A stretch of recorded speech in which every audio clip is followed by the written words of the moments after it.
नमस्कार. आज आपण झणझणीत वांग्याचं भरीत बनवूया. इथे मी भरताचं वांगं घेतलेलं आहे. त्याला हलकंसं तेल लावून घेतलेलं आहे आणि आता आपण ते चारही बाजूनी छान भाजून घेऊया. वांगं पूर्णपणे भाजलेलं आहे. आता आपण ते थंड करून घेऊ. वांगं थंड झाल्यानंतर आपण त्याची सालं काढून घ्यायची. वांग्याला हलकंसं तेल लावून घेतल्यामुळे सालं पटापट निघतात. हे बघा, वांग्याला किती छान तेल सुटलेलं आहे.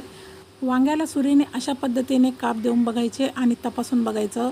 वांगं पूर्णपणे भाजून मऊसर झालेलं आहे. आता आपण त्याचा देठ काढून घेतला आणि ते चांगल्या पद्धतीने स्मॅश करून घेतलं. 3 कांदे बारीक चिरून घेतले. कढईत 2 मोठे चमचे तेल गरम केलं. 1 चमचा मोहरी टाकून चांगली तडतडली.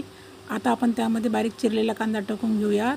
5-6 कढीपत्त्याचे पाने टाकून 2-3 मिनिटे परतून घेऊयात. छान परतून झाल्यानंतर त्यामध्ये चवीनुसार मीठ, पाव चमचा हळद टाकून पुन्हा 2-3 मिनिटे परतून घ्यायचं. कांदा छान लालसर झाल्यानंतर त्यामध्ये 1 चमचा लाल तिखट टाकून घेऊया. 1 चमचा कांदा लसूण मसाला टाकायचा आणि पुन्हा 2-3 मिनिटे परतून घ्यायचं. आता आपण यामध्ये भाजून स्मॅश केलेलं वांगं टाकून घेऊया आणि छान परतून घेऊया.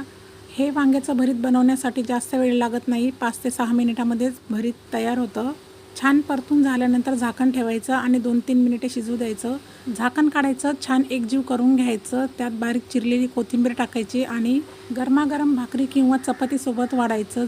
झणझणीत वांग्याचं भरीत खाण्यासाठी तयार आहे. धन्यवाद.